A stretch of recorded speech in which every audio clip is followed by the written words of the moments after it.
You are listening to the Mother of All Talk Shows podcast with George Galloway. I've just been at my youngest son, Torrin's 5th birthday party, so happy birthday once again, son.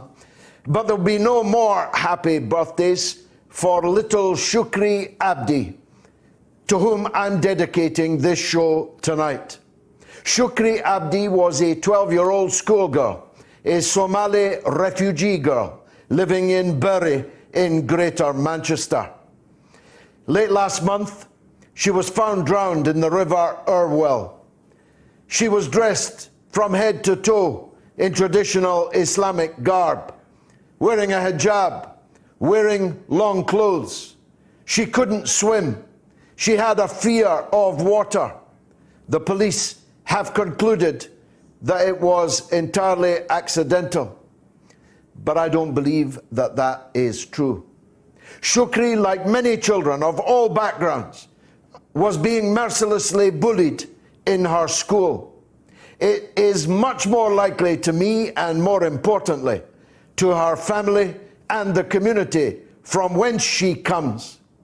It's not by any means an open and shut case, and I'm appealing to the Honourable Mayor of Greater Manchester, the Honourable, Right Honourable Andy Burnham, my former parliamentary colleague, to reopen this case, because some of us believe that that's not how a girl terrified of water who can't swim would ordinarily meet her demise at the age of 12 years. It's much more likely that she was somehow coerced into that water. It's much more likely that she ran into that water because she was terrified about what would happen to her if she didn't. It's even possible that she was pushed into this water. And the Greater Manchester Police, for whom in ordinary times I have the highest respect, and I certainly have the highest respect for the Mayor of Greater Manchester, it's even possible that little Shukri Abdi was effectively lynched. That's a strong word, and I use it reluctantly. But it's certainly what her family and her community fear may have happened to her. This was no ordinary drowning, we believe, and we demand that the case is properly investigated. Of course, there will be no more happy birthdays for all kinds of children around the world. No more happy birthdays from the children still being killed in Yemen. And a shout out to the young man from Yemen I met on the way to the studio this evening, lamenting to me what's happening to his country and its people at the hands of a Western Saudi war that has been going on now year after year after year, laying to waste the country and the people of the poorest country in the Middle East. In fact, one of the poorest countries on the earth, where cholera stalks the land, where disease, malnutrition, and famine stalk the land. And that's before you start thinking about the rockets and the bombs made by oh so respectable weapons manufacturers here in the West, sold to the Saudi Air Force. Who knew the Saudis had an air force so powerful it could bomb and rocket year after year after year? Certainly not the children in Gaza. They didn't know that Saudi Arabia had such a powerful air force. Certainly it never once even thought of coming to their aid. I mention that because Mr. Netanyahu has just said that he is preparing for a major operation in the Gaza Strip. And the people in Gaza and more people around the world know what he means by major operation. No more happy birthdays for the children in the Donbass being shelled by the forces of the coup government in Kiev. No more happy birthdays for the children still being killed by the head-chopping Takfiris backed by Western countries, trying to destroy Syria, trying to tear it apart, trying to rip it into ribbons of sectarian hatred and antipathy. No more happy birthday for poor children everywhere who don't know where their next meal is coming from. It's a grotesquely unfair and unjust world. That is for sure. No more happy birthdays for many suffering children all around the world. And I wanted to say that right up top, because it was almost, might yet be no more happy birthdays for the children of Iran and the surrounding region, maybe very much further wide than that. Because Donald Trump, as we talked about last week, was 10 minutes away from a major military offensive against the Republic of Iran.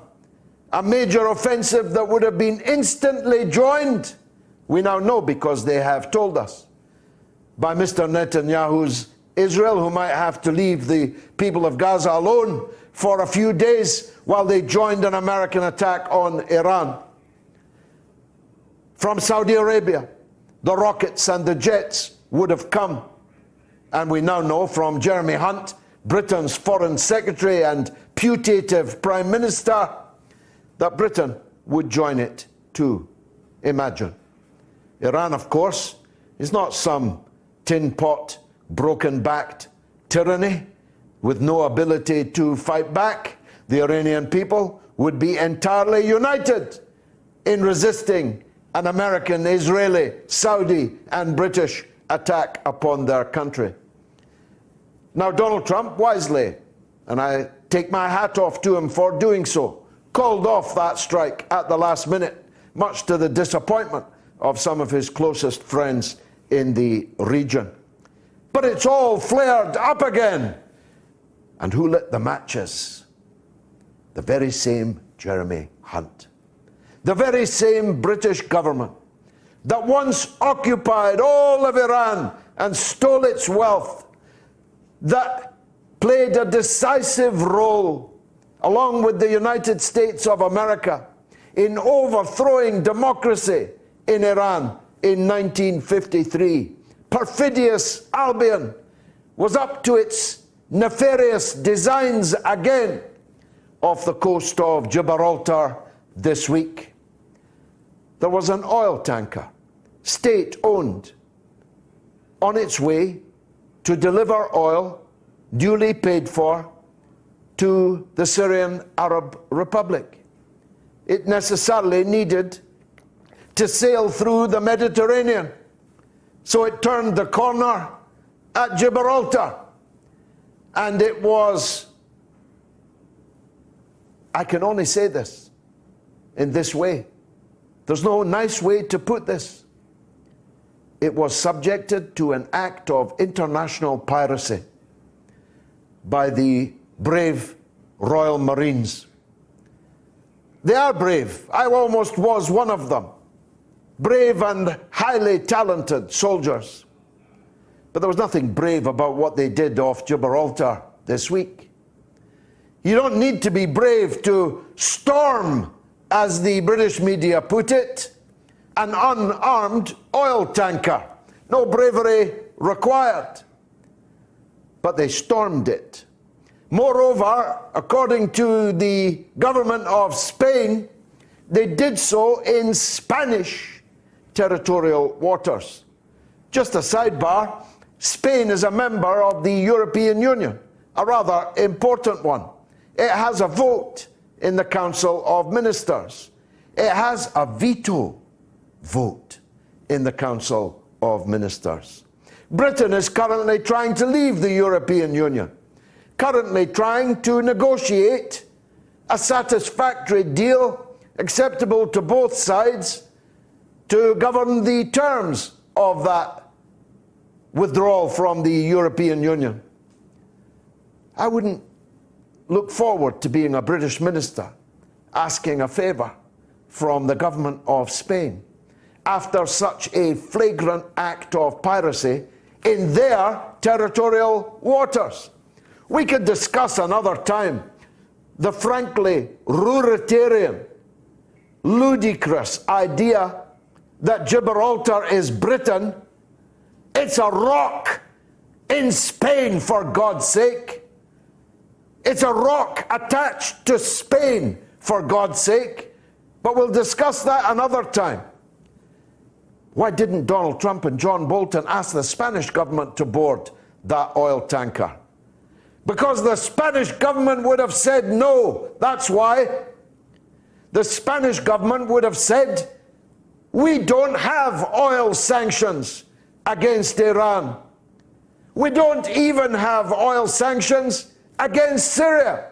There is no legal, lawful basis at all for storming an Iranian oil tanker on its way to Syria. In any case, the Spanish government would have said, we don't recognize American sanctions on Iran. We reject the destruction of the Iran nuclear deal by Donald Trump.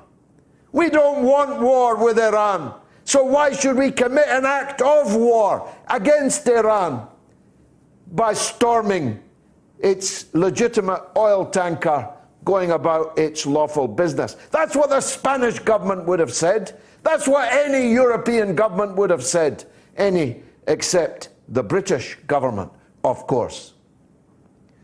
Trump and Bolton asked the British government because they knew that this British government, like British governments before it, follows the United States in the way that the rat follows the elephant, seeking to profit from its droppings. They knew that Britain is the tail of the American dog, and when Trump and Bolton told it to act, that it would immediately do so. I utterly reject the use of our brave servicemen for such an ignoble, unlawful, illegal practice as storming other people's vessels with no legal basis and no political sense whatsoever. Because I tell you something, just in case you haven't worked it out yet, the Iranians will retaliate. Iran is not a punch bag. It's not Iraq in 2003. Iran will retaliate. Wouldn't you, if you were Iran? If you were a citizen of Iran, wouldn't you be demanding that your government retaliate? In fact, they'd be pushing at an open door. Because you see, as a man in Manchester said to me the other day, an Iranian man who runs a restaurant, these people, he said, they don't know anything about us. He mentioned the religion, the predominant religion in Iran, Shiism, Shiites. He said they don't know anything about us, Shiites. We are happy to die. We are happy to die for our country and in defense of our faith. You tell us we're going to kill you, we say, please kill me. Send me to paradise. The Iranians are ready to fight back. And who are they going to fight back against now? Well, Britain just got itself added right near the top of the list. So what happens next? If Iran seizes a British tanker, as it could do just like that, what's going to happen then? Then we'll be in the middle of a huge international crisis. Maybe that's what they wanted, of course. Maybe they're looking for an excuse to start a shooting war against Iran.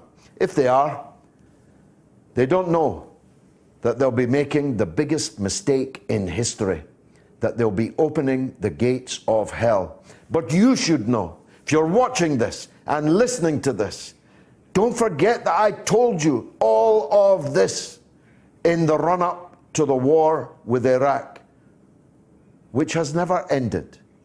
In fact, as George Orwell says, the war is not supposed to be won. The war is supposed to go on forever. Now, Caleb Maupin is on the line. As I said earlier, he's my favorite American correspondent. I met him once. He called me a legend. I called him one. We both love each other. And Caleb will be with us through the weeks and months between now and the picking of a Democratic Party challenger and, of course, the US presidential election too. But first, Caleb, welcome to the show. I want to ask you about this oil tanker.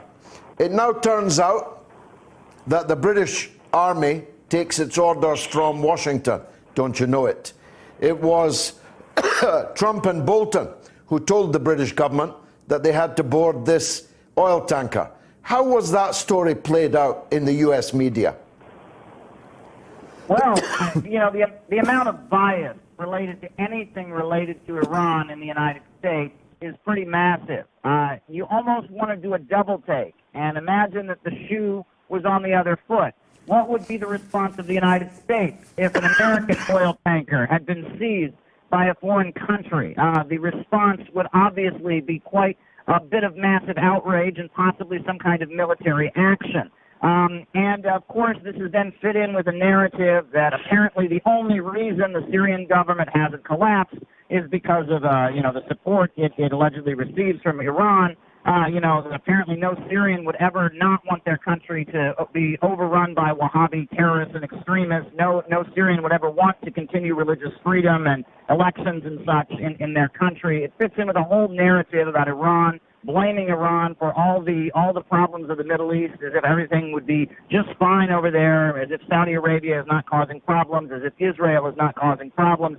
Unfortunately, media bias in the United States related to Iran is rather massive. However, I will say that among Democrats and critics of the Trump administration, there has been a fear and a vocal fear of going to war. And there has been, you know, surprisingly, in some cases lately, it seems like the Democrats are more pro-war than the Republicans. But many Democrats, you know, spoke up and said they were very, very nervous about the entire situation, just like they were nervous about the drone situation and being shot down and the possible 10 minutes away strike, just like they were nervous about the oil tanker accusations. It seems many Democrats are weary of the fact that some forces within the Trump administration seem determined to get us into a war with Iran, and a lot of Democrats seem to realize that that's undesirable. Of course, one of the reasons why Trump pulled back must have been that some wise counsel in his own head or somewhere else must have said to him, this could run right up to the presidential election. We could be at war. Sure. And Trump, I think, for whatever reason, maybe it's just his own ego, he doesn't want to be the guy. You know, Lyndon Johnson was the guy. He did Gulf of Tonkin. He got us into the Vietnam War. And everyone has seen that clip in the United States where he says, Lyndon Johnson will not accept the nomination of my party for another. I mean, it was a shameful thing to be the guy to get us into the war, right? George W. Bush, you know, despite the fact that he was reelected, is always going to be remembered as the guy who did the Iraq thing. And maybe Trump's ego is just strong enough. He just doesn't want to be the guy. And you have to ask yourself, you know, as somebody who you know, observed and reported on the 2016 election, would Hillary Clinton have been as reluctant to be the guy as Trump was? You have to ask yourself that question. Well, personally, I believe we'd already be at war, probably over Syria, if she had been the president. But it's screaming out to me, Caleb, that Trump doesn't want to be the guy. He wants to be re-elected. I believe his instincts are, as he adumbrated them during the actual presidential election campaign, against further interventionist wars. That then tells me that the people around him, Bolton, Pompeo, the CIA chief, they're dragging him into this. Well, there are rumors circulating, and I know John Kiraku and others, there are rumors circulating about some kind of disagreement between Trump and Bolton. And there's a lot of people, you know, speculating, where is John Bolton? Why haven't we heard as much from him lately? What's going on? There is talk of some kind of disagreement between them. But what you said about Trump campaigning on a platform of being opposed to intervention, really, I mean, it was reiterated. I mean, that was a big part of why he was elected, and we saw that play out at the first Democratic Party debate. with Tulsi Gabbard. And Tulsi Gabbard, who's often treated as a fringe candidate in the mainstream media of the United States, was not given anywhere near as much attention and time as the other candidates, yet she came out as the surprise dark horse winner of the first presidential Democratic debate because she spoke so strongly against continued U.S. occupation of Afghanistan and continued intervention. And it seems that among both Democrats and Republicans, there is a strong desire to see an end to this constant war and military interventionism around the world. Now, she's got nearly 100,000 individual donors.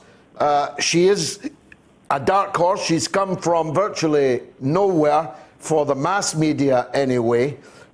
Is it credible that she can survive the coming primary season? Well, we will just have to see. And, I mean, if you watch, for those, who didn't follow the U.S. Very closely, we had not one night, but 2 nights. The first debate was divided into 2 evenings because there were so many Democratic candidates. And it was almost like some kind of, you could say it was some kind of bad entertainment, professional wrestling. I mean, everybody was there. We had, all kinds of, we had Marianne Williamson, the spiritual guru of Oprah, and she was talking about how she was going to defeat Donald Trump with the power of love. And you had Andrew Yang, who was running on a platform of universal basic income.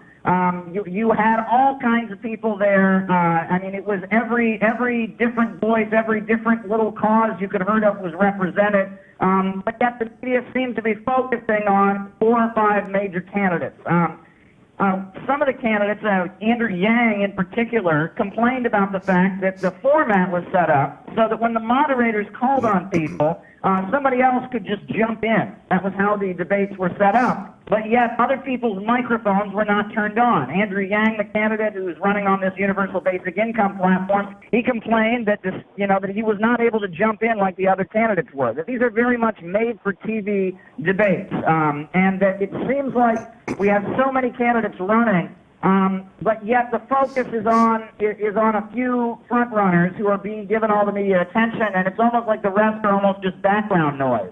It's not exactly being framed completely fairly in American media. Well, let's turn to the frontrunners. The one that interests me the most, and the one that if I had a vote I'd be casting it for, is Senator Sanders.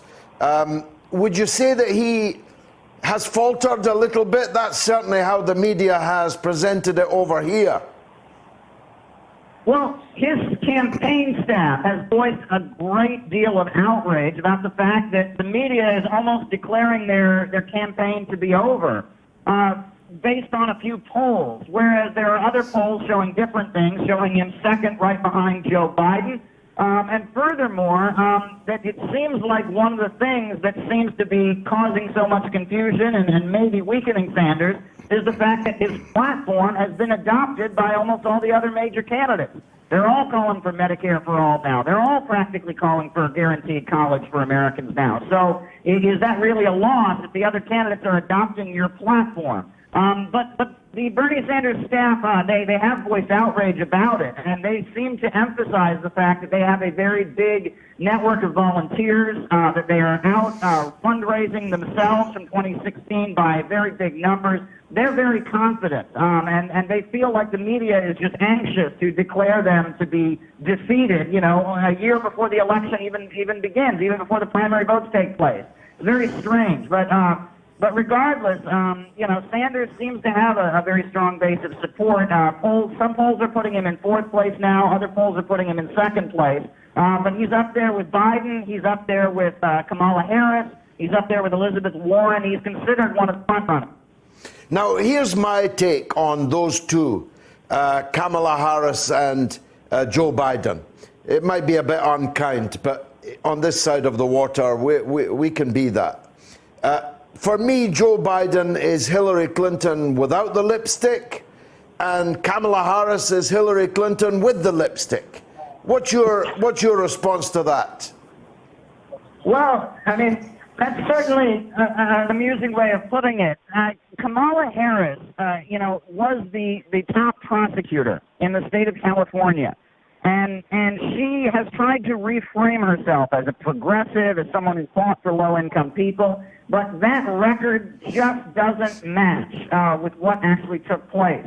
There's video of her laughing about jailing parents because their children have skipped school, and laughing about the fact that she's locking up low-income parents because their children were absent from school. There's a clip of her laughing and mocking people protesting the fact that there's money being spent on prisons and the school-to-prison pipeline, and there's not a funding of education in the United States. That she, as much as she's trying to frame herself as someone who fought for the low-income people and all of that, she has a pretty ugly record as a lock-em-up candidate, as someone who enabled California to become the top incarceration state.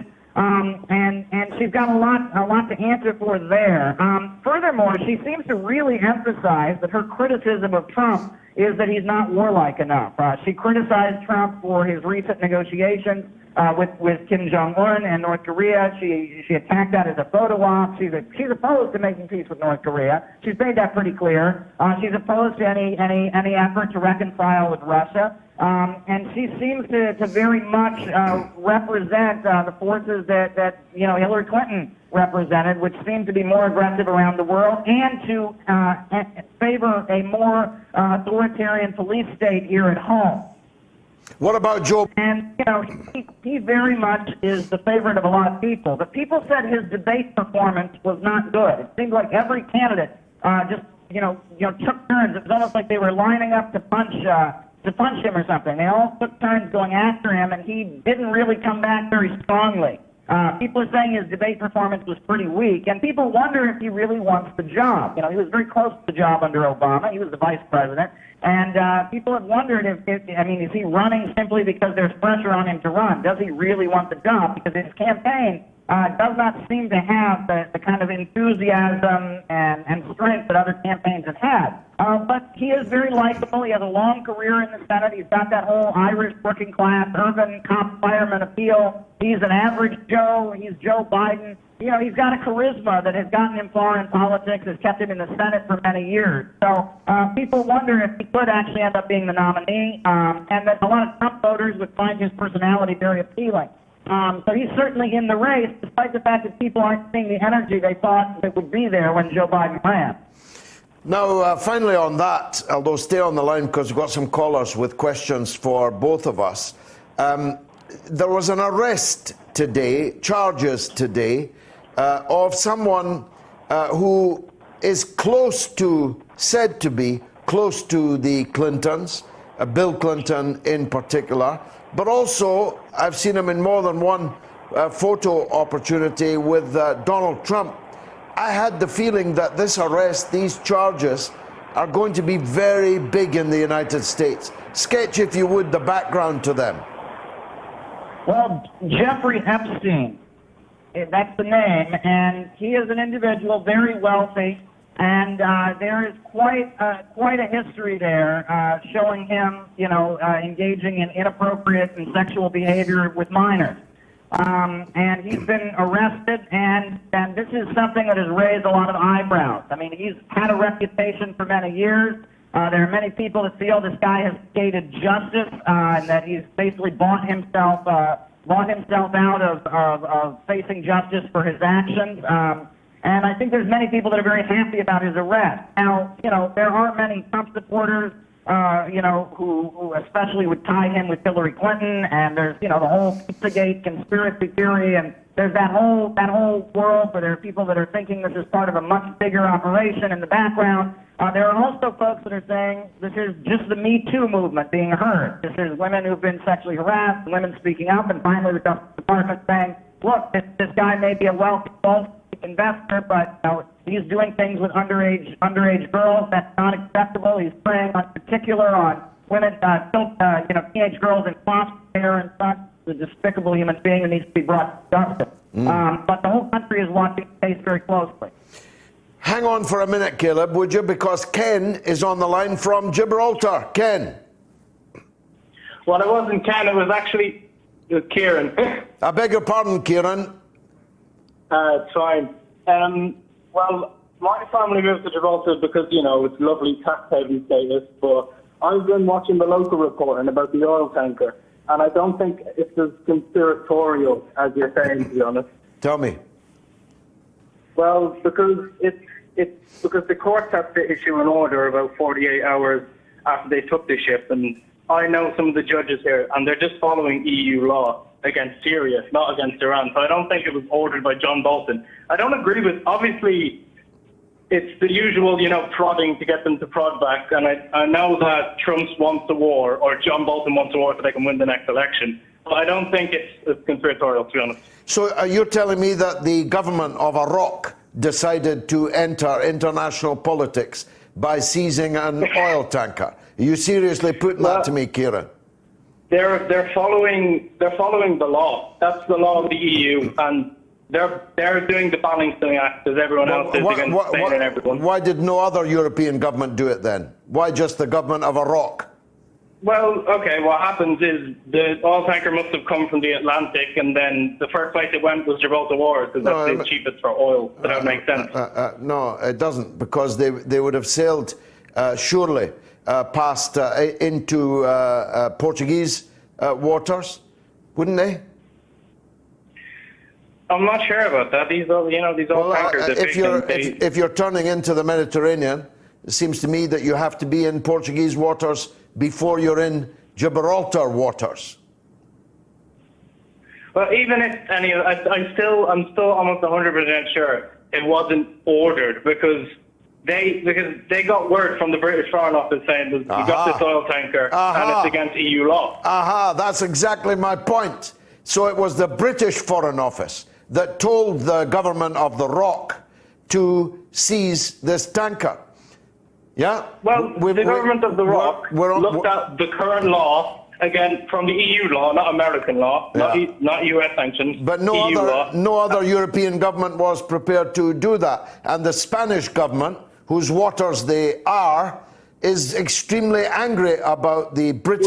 British why do you think what evidence do you have that it was in Spanish water? Well, I don't have evidence. I've only got the word of the Spanish government.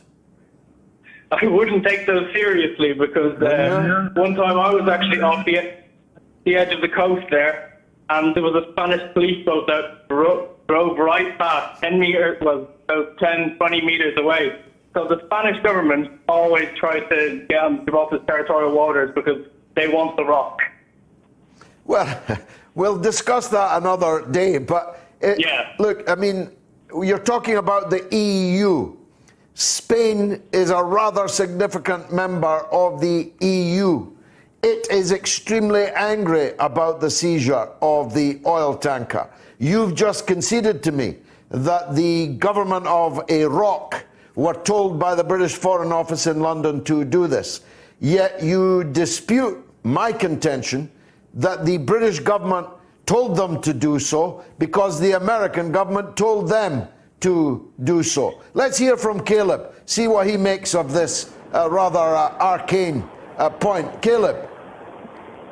Well, there is a faction among Trump's supporters, and it is closely tied to the Likud party in Israel. I would say the majority of Israel supporters in the United States do not favor Trump, but there is a particular faction, with Sheldon Adelson and with the evangelical Christian right wing, that are very closely tied to the Netanyahu wing of Israeli politics, and they see any escalation with Iran, any attack on Iran, any effort to be, just sticking it and being as hard as Iran, as hard on Iran as you can be, they see that as a plus, and they see that as proof that Trump is their man. And I think that is a factor we also cannot rule out, that as Trump faces the 2020 election, there is a faction that he really wants to maintain the support of, and that is that right-wing Likud party faction of Israel. And let's remember that there is a big, significant amount of American Israel supporters and American Israelis that don't like Trump. When Trump spoke at the American Israeli Political Action Committee, there were a number of the people there who walked out or didn't listen to his remarks, and there are a number of Israelis who feel Trump is not trustworthy. There are constant allegations that Trump has used anti-Semitic overtones in in his rhetoric, so it's mixed. You know, not all Israel supporters are strong supporters of Trump, but the faction among Israelis that are supporters of Trump are very, very obsessed with Iran. Kieran, last word to you. Oh, my point was just that I know the Gibraltar government, I know a lot of people there, and they're just following what is current EU law. I personally think that EU law is bad. I'm not sure if I'm allowed to curse, but I just think they were following EU law. I don't think it was a conspiracy, but that's it. Kieran, it's a bit unfair me asking you, but I'm aware of no EU law that forbids Syria from buying oil from Iran. No, the EU, when the EU places sanctions because they're a trading bloc, aren't they? That's how it works. Yeah, so but as far as I know, there are no sanctions against Syria buying oil. Well, I guess people watching can just Google that. I mean, the local coverage, which is a very well-trusted agency, said that. I could Google it again, check a few more sources. I'm not trying to put you on the spot, and you're a civilian. Yeah. Why should you know the law? But what I can certainly tell you with absolute certainty is there are no oil sanctions between Iran and Syria. The oil belonged to Iran. It had been sold to Syria, and anyone stealing it, in my opinion, is guilty of piracy. Well, Kieran, thanks. You've been very helpful. You've stirred the pot. I'm sure others will respond to it. Caleb, can I ask you one more question? Sure. On another subject, really. I'm looking at the presidential election. I'm waiting for it with bated breath. I have been one who predicted that Trump would win the first presidential election. I was almost alone in doing so. And I took the view that whilst not happy that Donald Trump was now the president of the United States, I was very happy that Hillary Clinton wasn't. Now, with your hat on as an analyst and as a man who knows politics and knows those states, those swing states that will make the difference, at this distance, what would your prediction be about the 2020 presidential election? It looks very good for Trump right now. Things look very, very good for him. He still has the support in the key states. He's telling folks that the economy is doing well and unemployment is low. However, one factor that you can't forget is these trade sanctions, this trade war, I guess, these tariffs on China. You can't forget that. And that a lot of these red states where Trump has his support are agricultural states. And the trade war with China has not been good for those who sell the soybean. It's not been good for those who sell and manufacture and export beef.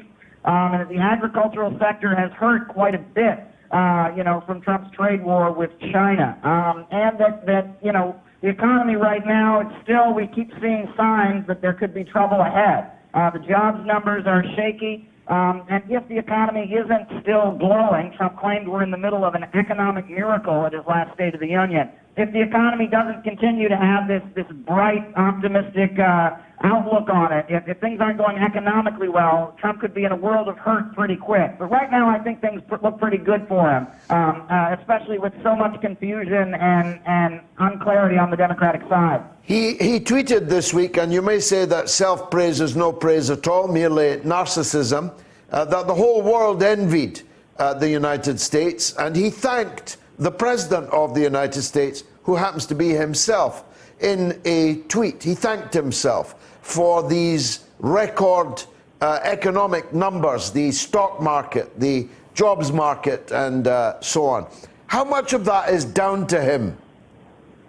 Well, I think people around the world certainly don't envy our rate of debt. The household rate of debt and the student rate of debt in the United States at this point is massive. And we're looking ahead at some big problems on the economy because how in the world do you expect people that already have maybe $10,000, $20,000, $30,000 worth of student debt from attending university to then go and get loans from banks to keep buying houses, to get loans from banks to keep buying cars, right? And that the the economic fallout and the decline of the living standards and the income gap between the generations is waiting to play out. And that there's a lot of economic difficulties. We are seeing growth right now. Trump has legalized a lot of the lending practices that were outlawed by the Obama administration. He lifted a lot of the restrictions on oil drilling. He did a lot to give kind of a boost to spending when he first came into office. But the underlying problems of the disappearing good-paying industrial jobs, the low-wage economy, the high rate of debt, that is still there. And for him to just boast this way, it could really come back to haunt him. These over-the-top boasts, if things go south real quick, we could have Trump with a lot of egg on his face, as they say. He could be in a lot of trouble for these over-the-top boasts. Caleb Maupin, you're a star man. Thanks for joining us. We hope to talk to you regularly here on the mother of all talk shows. Let's take a break. We had a spirited first hour on where the lines cross over in our rock in Gibraltar. We saw American foreign policy, British foreign policy, the conflict with Iran, the conflict with Syria, all coming together off a rock. Kieran tried to persuade us that it was the government of the rock that made the decision to enter such highly troubled political waters, although he then conceded that the British Foreign Office called them and told them to do so. Now, we heard from Caleb how the Democratic Party in the United States, almost to a man and a woman, have swung against Donald Trump on the issue of potential war with Iran. So Democrats that had supported previous wars and previous foreign policy adventures, for example, the now laughable idea that somebody called Juan Guaido, remember him? A guy in the street in Caracas who declared himself to be the president of Venezuela. You remember that? You remember all those governments, stooge governments like our own, who rushed to recognize Juan Guaido to freeze the assets of Venezuela and the Bank of England and so on. You remember all of that? Well, the Trump administration appears largely to have forgotten it. As a matter of fact, the Americans will end up being the only people in the world continuing to say that Juan Guaido is the president of Venezuela. Quietly, all the others are retracing their steps. So let's talk to an academic in England who has a point of view on all of these things, necessarily because that's his job to. He's a very well-informed man. He's Dr. Tom Packer. He's from Durham University, and I welcome him now to the show. And I think it's by Skype. Dr. Tom, how wonderful. Yes, thank you. Yes, it is You're by very Skype. much younger than I imagined you to be. You're so wise. I saw you as a grey-bearded professor. Sure. Thank you, Tom, and wonderful to see you for the first time. I want to ask you, though, about a domestic policy first. Yep. The Democrats are up in arms over the border control issue. And I myself don't quite understand it. Because if a country is a country, if a state is a state, it has to have borders. And if it has borders, it has to control who enters them and who leaves them, but certainly who enters them. Now, because of the way the world is divided and because of conflicts and so on, many of which the US were involved in, up to their ears in, there's a large number of people from the southern part of the continent of the Americas who are trying to get across the United States border. Trump is determined to stop them. He's building a wall to stop them, but inevitably there will be some who cross the border illegally and who then have to be somehow humanely dealt with. Now, it's the point of view of the Democrats, some of them more volubly than others, but all of them, that the Trump administration is handling these illegal immigrants to the United States uniquely cruelly. First of all, is that true? I mean, I would say a number of points to what you've just said. One is I wouldn't exaggerate how much any political turmoil in Latin America is behind this. So several of these countries, like Honduras, violence has gone down recently, but illegal immigration is still increasing. Secondly, I would say the Trump administration has made a bigger effort to deter people. So they have expanded existing policies to try and have more separation and the like. So it's not without, they're broadly doing the same kind of thing as Obama, but on a bigger scale. So there has been some difference. And thirdly, I would say the Democrats actually have quite a lot of diversity and uncertainty, because some of them are coming out for stopping making it a crime to enter illegally. Particularly some of the more ambitious underdogs for the presidency. Others, like Joe Biden, have been quite cautious on that. And the Democrats have actually more or less caved, because one of the big issues is because there's more illegal immigrants, particularly children, it's becoming a lot harder to look after them. The Democrats have actually caved in terms of giving more money for the Trump administration to look after them without including restrictions on what the Trump administration can do. So if you look at how they're behaving in Congress as opposed to how people are running for president are sounding off, there's actually a bit more nuance in the Democrats' position. But there's definitely been a big shift, even since the days of President Obama, to dismissing borders altogether in the Democratic Party. But it's far from universal, and particularly those Democrats who represent marginal seats are being quite careful not to go too far on that issue. But that's manna from heaven for Donald Trump, isn't it? He wants to portray the Democrats as a party that wants to abolish United States borders. Yes, I think that is true, and it's clearly what he's going to run on. And all the presidential candidates, particularly some of them, such as Kamala Harris, have said things that potentially puts them vulnerable on that. On the other hand, there is also evidence majority of Americans disapprove of President Trump on this. Probably partly because of media coverage. Also, I think there's a sense of sort of incompetence and disorder. So I can see why President Trump wants to turn it into, are you in favor of borders? If so, vote for me. If not, vote Democratic. And it might work, particularly if the Democrats, I think what you'll see is when you have a Democratic nominee, they'll try and sound a lot more nuanced and pro-borders in order to win election. Whether that will work is another matter. But I suspect once the nominations ended, the Democrats will be giving a slightly different tune. Doctor, another issue that's dividing the parties is Donald Trump's policy towards North Korea, which in the period that you and I have been talking has veered from little rocket man, our weapons are bigger than your weapons, our bombs are bigger than your bombs, we may have to annihilate you and wipe you off the face of the earth, to more or less a love affair with Kim Jong-un. Writing letters so tender that Robert Burns couldn't have written them. They'd bring a tear to a glass eye. And this, I suppose the tin hat on that was the unexpected, definitely not unrequited, because it was good for Kim Jong-un also, but the crossing of the demilitarized zone last Sunday and becoming the first ever US president to enter North Korea, the Democratic People's Republic of Korea, to give it its Sunday name. Now, this is widely attacked by the Democratic Party. Again, what's your take on how it's breaking in public opinion terms? I think the public tends to be very worried and weary of war.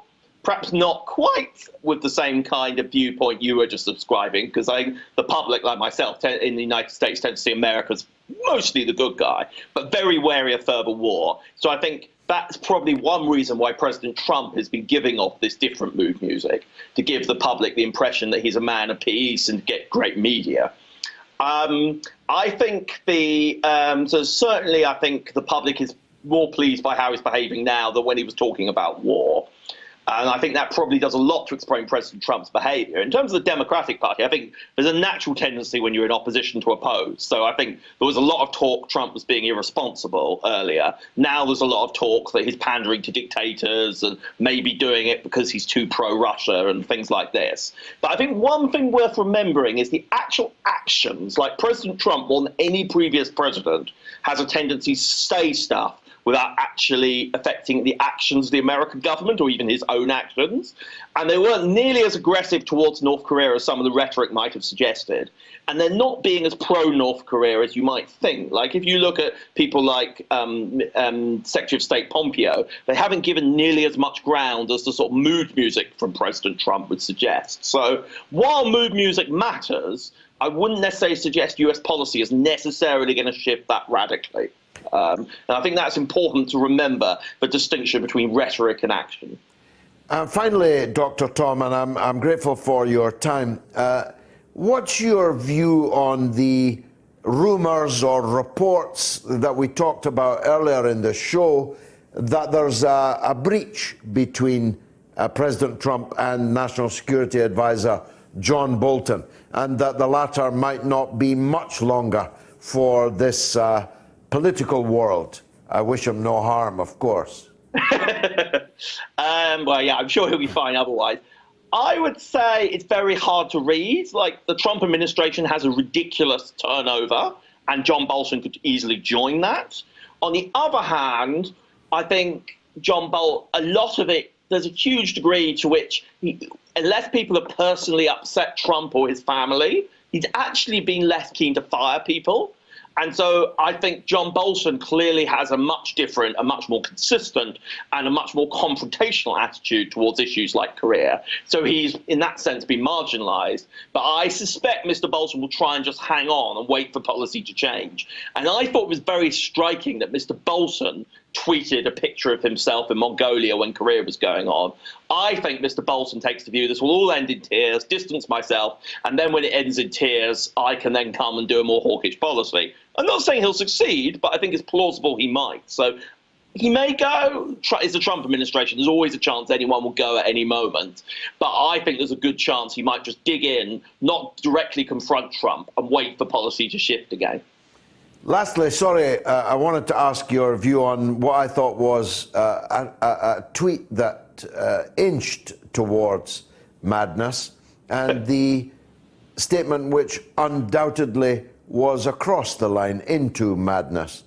The latter being President Trump's 4th of July speech, in which, amongst other things, he claimed that George Washington's forces in 1775 and 6 had seized control of the airports, which had clearly not been well enough defended by England's King George.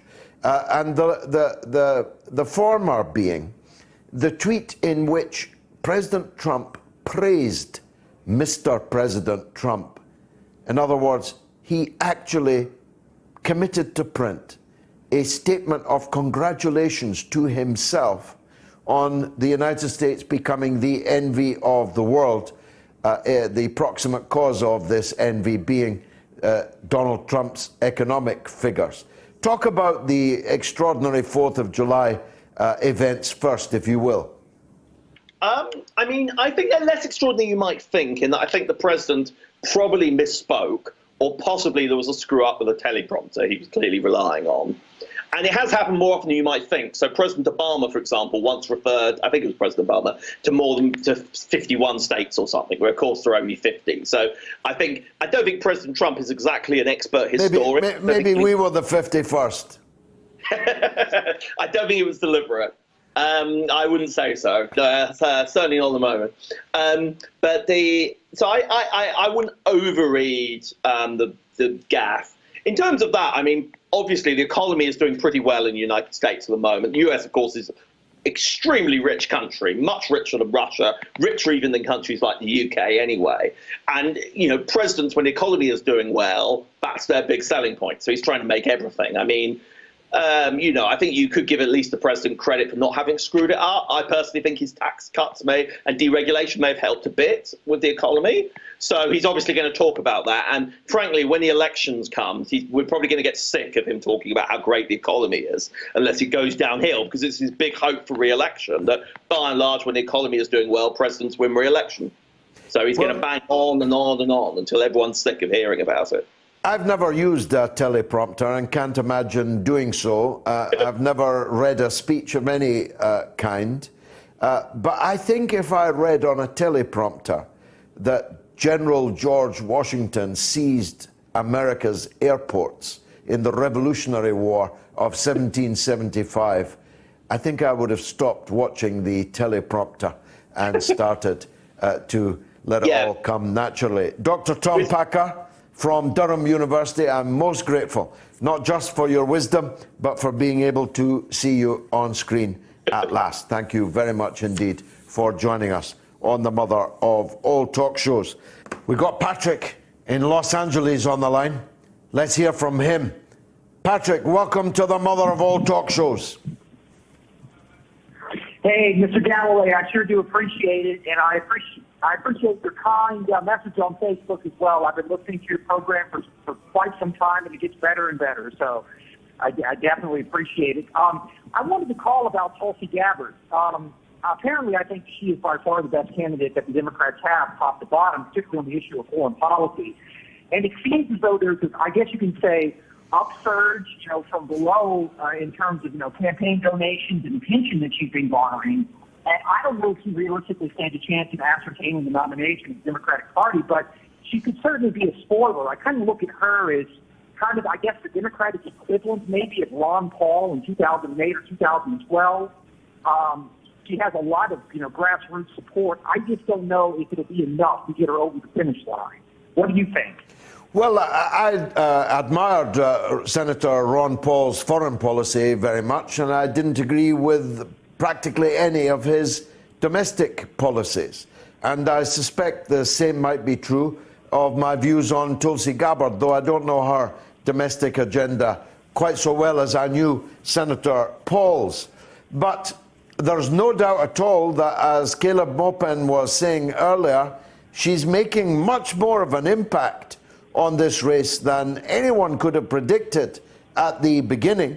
The number of donors, the last I saw, is 94,000 individual donations. I think it's over 100,000 now. Her performance in the debates, it's been very good, don't you think? I certainly do, and it's only been one debate, but I was definitely impressed with her performance in that one debate. But that's what the question to bring up, or a good issue I should say, is that she is kind of a virtual unknown on other aspects of public policy other than foreign policy. I mean, on the domestic front, is she liberal, is she conservative, is she moderate? I mean, how is she to be defined? I guess she would be slightly left of center, but, maybe that's even a stretch. I really don't know, and I've been trying to follow her career as closely as possible. I certainly admire her on many fronts, but there are a lot of questions that have yet to be answered with respect to Congressman Gabbard. Well, she's not as left as Senator Sanders, evidently. Senator Sanders is much more of a trade union man, of a man that speaks to the working class, the blue-collar workers, and thus, if he'd been the candidate last time, all these Rust Belt states that went for Trump, I believe, would have gone for Sanders. What do you think of that? I certainly agree. I think there was convergence, if you will, between an overriding populist movement that sort of united right and left to a great extent against the neoliberal establishment order in America and elsewhere as well. In your country, you can look at Brexit in 2016, the same year. It's a prime example. Unifying the likes of you and Nigel Farage. I mean, sometimes politics makes odd bedfellows, but I think to a great extent, that was kind of what we saw in 2016. I do have to say, I think a lot of Sanders' support went for either Gary Johnson, the Libertarian nominee in 2016, or Jill Stein, who was the Green Party's nominee. Well, Jill Stein was my candidate last time out. I very much hope that Bernie Sanders is in the race. Thanks, Patrick. Not a great line, but a very good call. Spread the word in Los Angeles, won't you, about the mother of all talk shows. From one American Patrick to a second. Patrick Henningsen of 21st Century Wire is one of my favorite journalists and a great talker as well as a great writer. He is a global affairs analyst. He's a TV and radio broadcaster, and he joins me now by Skype. Patrick, thank you very much indeed for joining us. I hope we momentarily didn't get our Patricks mixed up in the last moment or two. I saw you briefly on the screen, and I'm glad to see that you're back. Patrick, the thing I wanted to talk to you about most of all was a splendid article by Kit Clarenberg of this parish, actually, of Sputnik, about the reshaping of Britain's secret intelligence PSYOP warfare outfits. Integrity Initiative collapsed in ridicule, really, in ruin, and so they've had to reshape it and call it something else. Is there going to be any difference in the new outfit? Sketch, if you will, the architecture of Britain's new PSYOP operation. Well, thanks for having me, George. Yeah, so the Integrity Initiative has mutated, and for those who aren't familiar with what the Integrity Initiative was, it's sort of a clandestine network of operatives, political operatives, journalists, working under the sort of umbrella of the British Foreign and Commonwealth Office, and they're all sort of on side in and this. Don't forget the Benjamins, Patrick. They're not doing it. They're not doing it for nothing. No, they're not doing it. But we're told, George, that they're doing it to defend democracy in the West and to protect Britain from Russian influence and attacks on our democracy. But this latest mutation is basically designed to conceal a bit more, because they had problems with the leak or the hack of the Integrity Initiative documents that started in late 2018, and it was hugely embarrassing, and it caused a whole rethink, and shockwaves went through the Foreign and Commonwealth Office. So now it falls more under non-disclosure agreements that are kind of almost parallel to the Official Secrets Act. So there's a little bit more secrecy involved, but it's kind of ridiculous because we now know the names of some of the sort of leaders and the drivers of this. So, but the bottom line here, George, is this is the weaponization of the third sector. This is employing NGOs, it's employing journalists, but also charities, and doing the job of information warfare that previously would have been done under sort of government management. They've sort of spread it out under this myriad of NGOs, like led by the Atlantic Council, the DFR Labs, Bellingcat, Zinc is another one of these sort of funding vehicles, and Orwellian titles like the Media Diversity Institute. So this latest is the Open Information Partnership. This is basically a copy of the Exposed Network, which was launched in March of 2019, but the name wasn't very good in terms of PR. So it seems like they've quickly rejigged the PR. They're having a lot of problems, teething problems, George, with making this sort of thing work. And I can sort of give you the reasons why it's going to basically fail. But it does include weaponized trolling, George. So all of these things that, we accuse the Russians of doing, which is state-sponsored propaganda, planting fake news, running troll armies on social media, meddling in Western democracy, large-scale malicious disinformation and influence campaigns we were told Russia was doing, running clandestine networks, working with the government and the military, organized smear campaigns, all of these things that the Russians were supposedly doing all these years, actually are being done by Britain, by the United States, by EU member states, effectively NATO member states. So everything that they've accused Russia of doing, they're actually doing themselves. Yeah, and even worse, Patrick, if the Russians were doing it, they were doing it to foreigners in foreign countries. Our PSYOP army is actually doing it to us in our country. So we're paying taxes to a government that is giving money to these PSYOP warriors to attack us. Yeah. So they want to say they're defending democracy against Russian disinformation, but in reality, networks like this that include journalists that are already on six-figure salaries with some of the leading papers like The Times, The Guardian, Sky News, etc., they're spreading disinformation and actually attacking democracies like in Spain. They had a defense minister, basically, his nomination withdrawn. Yeah, they boasted about that. Yeah, and not Russian. It's not Russian disinformation. It's people like us. It's social media users exposing the reams of disinformation that are spewing out of government and mainstream media. But what they're doing is labeling that as Russian disinformation. Basically, anything that counters the sort of prevailing state narrative or the prevailing NATO narrative is being automatically labeled as somehow Russian disinformation or has Russian influence behind it. So, you know, the only threat to democracy that I can see and many others is this constant manipulation and interference by these types of networks that are run by a government, that are paid for by the taxpayer, basically spreading disinformation about Russian supposed disinformation operations. So it's not the Russians, it's us that's the target. I say us, the general public who use social media, but also independent journalists, people like yourself, networks like the networks that are carrying your shows as well. But we're the real threat to the established order in that sense. So, but this is interesting, George, because this is an identical carbon copy of something that was formulated during the Cold War, which was called the Information Research Department. And this was to counter Soviet propaganda and infiltration. And they were especially concerned with infiltration into labor unions and the international socialist, as it were. But, you know, the question was, even back then, George, now we're looking back at this is a carbon copy of a Cold War model. How much of that infiltration was infiltration by the Soviets and how much was actually the British state trying to undermine the labor movement itself? So the parallels to today are frankly striking. Especially, look, I was around, Patrick, when the IRD were active. It was in snail mail time. Everything was on paper, pamphlets and books and so on. We've now got a phenomenally more savvy general public, don't we?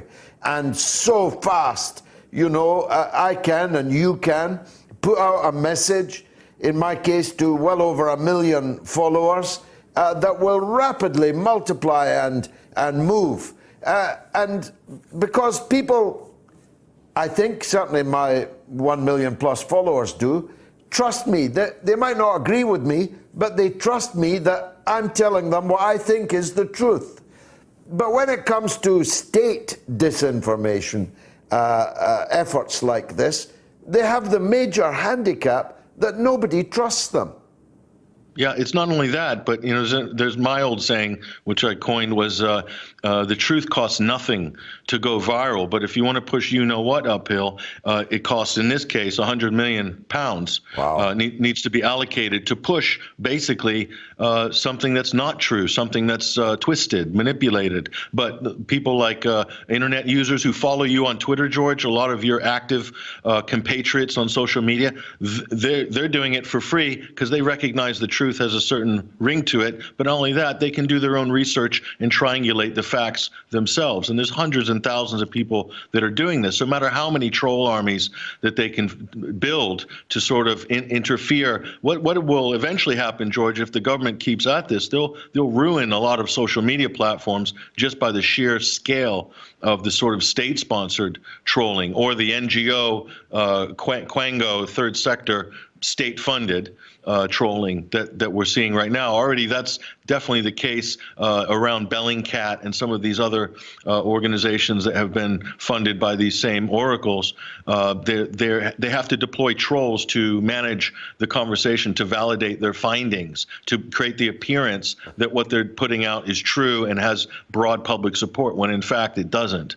And the mainstream media plays that role for them as well. So there isn't a bit of an illusion to a lot of the general public as to what's the truth behind any story, like Skripal, like the chemical weapons attacks in Duma, like so many others. There is a portion of the public that's still being led up the garden path by this very elaborate network that stretches from these NGOs, these foreign office projects, and also with mainstream media providing the sort of heavy lifting in terms of credibility, as it were. Well, you're right to point at the multiple levels of this. I recalled, as you were speaking, the encounter between Professor Noam Chomsky and Andrew Marr. Andrew Marr said, "I can say anything I like on the BBC," and Professor Chomsky answers, "But you wouldn't be on the BBC unless the BBC were confident that they liked what you say." And that is, of course, true. There's There's more chance of me landing on the moon than landing a job with the BBC presenting a program like this. There's more chance of me rewriting some of the great historical works than there is of me writing a column for one of the billionaire-owned surviving newspapers, and so on. So you've got the monopoly ownership of what they call the mainstream media. Then you've got the state regulator, who is the reason I'm here on Sputnik, because they started coming after me because I challenged the state narrative on the Skripal affair. And now we've got another wing. £100 million, you say, of taxpayers' money to spread disinformation on social media and throughout our society. Again, I repeat to you, we're paying them to mislead us. We're paying them to attack our tribunes, to try and destroy them. And as you say, fourthly, you have the real danger that places like Twitter and even Facebook and even YouTube will increasingly become less hospitable to voices like yours and mine. We better get busy inventing new platforms, Patrick, don't you think? Yeah, no, you're not wrong there, George. I mean, the Atlantic Council, this is a so-called think tank, which gets money from the Gulf states, from the military defense industry, from governments as well, from NATO, and they're advising Facebook on what accounts to ban. Or, there's Venezuela accounts being pulled down en masse a couple of months ago, Iranian accounts being pulled down en masse, and they're saying that these are bot accounts, and this isn't actually true. The same goes for the so-called Russian bot accounts, many of which were pulled down or accused of being such in the public by the Atlantic Council. But the problem is they do have the ear of Twitter, of the Jack Dorseys of the world in the Silicon Valley, of the Mark Zuckerbergs in the world. And if you look at the behavior of these social media companies, they will attack anybody. They will deplatform anybody depending on what country they're in. So Twitter will attack the Venezuelan socialists. They'll deplatform them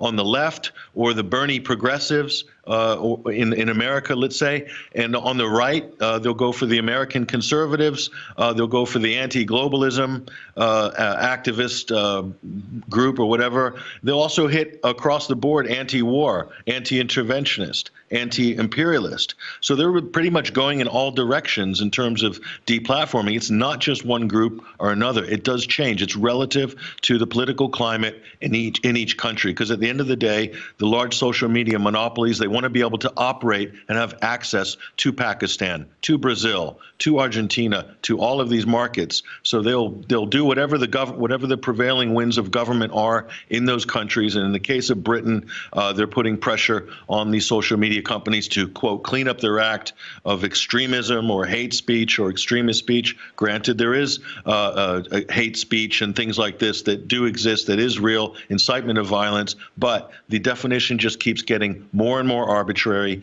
And at the end of the day, you can block somebody on Twitter. You can block them on Facebook. They already have tools. If you don't like what you're seeing, or you want to sort of filter out some of the unsavory bits, it's already there. But they're going a little bit further than that, and they're doing that with the partnership of government. The UK government is running its online harms consultancy, public consultancy, which finished only last week. And so they're going to take that feedback from the public. I don't know how much they're going to pay attention, but they're going to do that to sort of inform the government censorship dictates of the next few years and enshrine some of this into law. It's very scary, actually, the level of collusion between government and social media digital monopolies. It's not just national monopolies, George. It's unprecedented. It's a global monopoly. Think of the power involved there that these companies have in terms of regulating the conversation in any country or globally. Now, just remind me, what's this new outfit called? Because I'll tell you, one thing they'll not be able to close down, I hope, is parliamentary scrutiny. People can, if I were still a member of Parliament, I'd be asking, believe me, many hundreds of parliamentary questions to get at the truth of what these people were doing. And questions were asked, and it was one of the reasons for the apparent demise of the Integrity Initiative, when it was discovered that the Integrity Initiative were using government money to attack the leader of the opposition.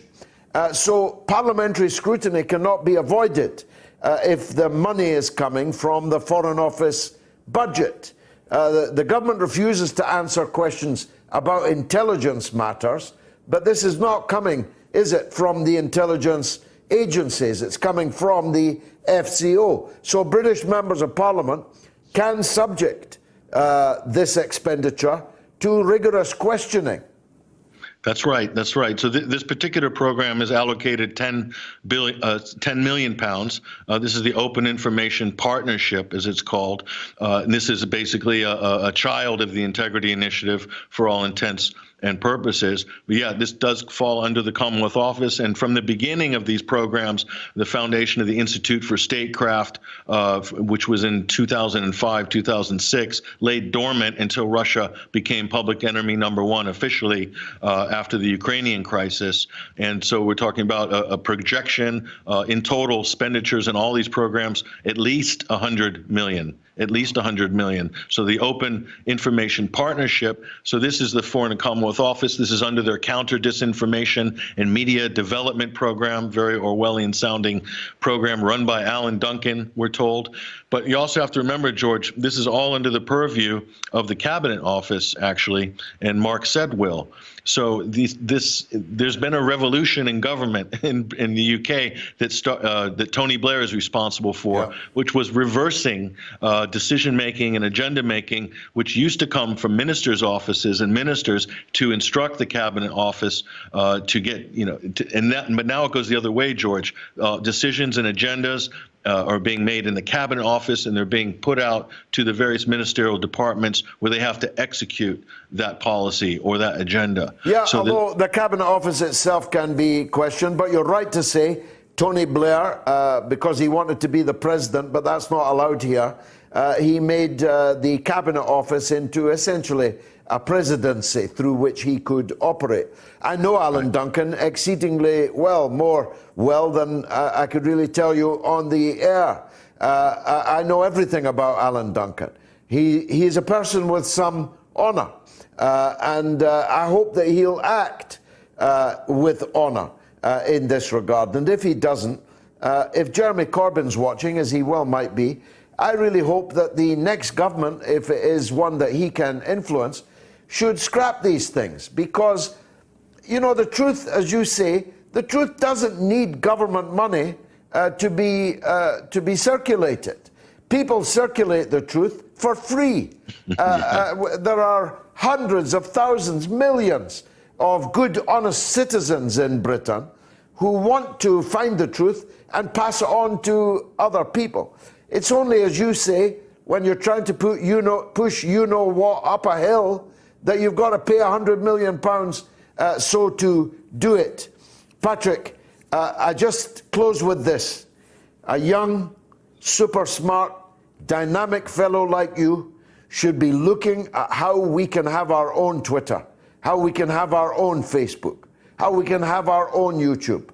No disrespect to the owners of those three companies, but if the day ever comes that I can't find you on them, or you can't find me on them, people have got to know that there is somewhere that we can go that is not in the pockets of these billionaire corporations. Patrick Henningsen of 21st Century Wire. I urge everyone to follow 21st Century Wire. They produce wonderful stuff. Patrick, the very best of luck and power to your elbow. That's Patrick Henningsen of 21st Century Wire. In the words of the French revolutionist Saint-Just, he who half makes a revolution is digging his own grave. Adil, thanks for that in the United States, for bringing us up to date with what's happening in Sudan. Now, as I've said several times now already, I absolutely love my next guest. He is a force of nature, irresistible individual, a character like very few I've ever met in my life. He's a pretty good sax player too. That's why I brought my sax along. If you can see it on the table, Brian, it's in honour of you. Brian Travers of UB40, welcome to the mother of all talk shows. Wow, George, man, how do you follow that? Wow, how you doing, George? I'm good. Now, your daughter was opening her new music venue this evening. How was that? And tell us where and how we can see it. Thank you so much. It's in the centre of Birmingham, in a place called Cambridge Street, off Broad Street. It's called the Prince of Wales, and it's a fine old establishment. And my daughter's particularly live music crazy and sets up programmes, and it's just what any multinational franchise high street needs, you know, and individuals, locals working there, locals using the joint, local musicians playing. Just like we went when we were young men, George, and you could see a band every night, you know. So it's the Prince of Wales in Cambridge Street in the centre of Birmingham, just off Broad Street, yeah? Thank you so much, man. Not only I would never have asked you to do that, but thank you. Not only am I heading to it, when I come up to see you later this month. Now, you're fundraising for a trust that's doing what it can to provide the health service with extra help to help people suffering from the problem that struck you. Tell us about the trust and about what happened to you. Maybe I can squash it into a you know, something that's digestible for everybody. So 3 months ago, I had a seizure in bed. I go to the hospital the next day. Thank God for the NHS. What did we do about these people? Man. I find out I've got 2 tumours in my head. I take them out 4 days later. They send me home a day later, which is just testament to how astonishing these people are. And a guy called Ashley Giles, who's the England cricket manager, you know, the team manager. They're playing right now in the World Cup. His wife, unfortunately, suffered the same thing, and he set up the Giles Trust.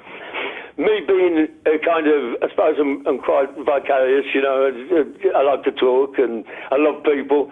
There's nothing more than talking to people for me. And it asked me to become a spokesman in the Giles Trust. And we're putting on a bunch of fundraising evenings. One, a big dinner, 3-course black tie dinner dance thing at Edgbaston Cricket Ground on the 12th of October on Saturday. Before that, we've got one at the Hare and Hounds, the HQ of all music in Birmingham. If you're a musician, this is where you go.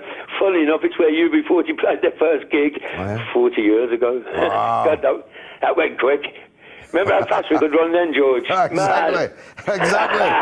But on Saturday the 27th of July, there's a performance here, and people are coming in from all over the world to help dirty old Birmingham. These are people from all over the world. The Curie Hospital in Birmingham is where there have been those soldiers from Iraq and Syria and people with things in their heads. And even Ismail, the surgeon, said to me, he said, if I had another one of these machines, it's £360,000. He said, I could take that to the Gaza Strip and take shrapnel out of kids' heads. I could cure people and keep people alive. The brains of the future, you know. And so I'm determined to raise this money and see what we can do there by just using, I suppose, what we do to earn a living by talking publicly. And so that's our target. That's our target. 360,000. And I'm not ashamed to use your show to do this. And I thank you so much. Far from it. We have one on Saturday, the 7th of September. It is live performances from Susan Cadogan and Winston Reedy. Do you remember Susan Cadogan? Yeah, I do. So good in the 70s. Yeah, I do. But you take my heart in the palm of your hand and squeeze it tight. Oh, man. What a beautiful woman, great singer. And all these things are all raising money because the point being, only 1% of a national medical research budget per year goes to brain cancers and brain tumours. And, of course, everything's important. But, man, we got to fix these little kids' heads. That kid that's going to change the future for everybody is out there somewhere. Might need his head fixing one day. And this machine takes the trauma out of it for young children and for older people. And it just seems like a worthy objective to have. That's indeed, yeah. So what's this one which is a tribute to your career that I'm coming to towards the end of July? I think, well, you know, this is done through the philanthropic beauty of people who I know, who hardly know even, who put these evenings on and give them titles and and I shall endeavour to be at every one of them and support them in my convalescence. Unfortunately, I'm not allowed to play and fly because, you know, we've had neurosurgery. Pressure, yeah. Yeah, but that's nothing. No, that's not far away. I'll be playing football soon, me and you. Well, I look forward to that. I understand you're an Aston Villa supporter. I certainly am, George. You'll be looking forward to next season with them in the Premiership. I want to go back to something you just said there, Brian.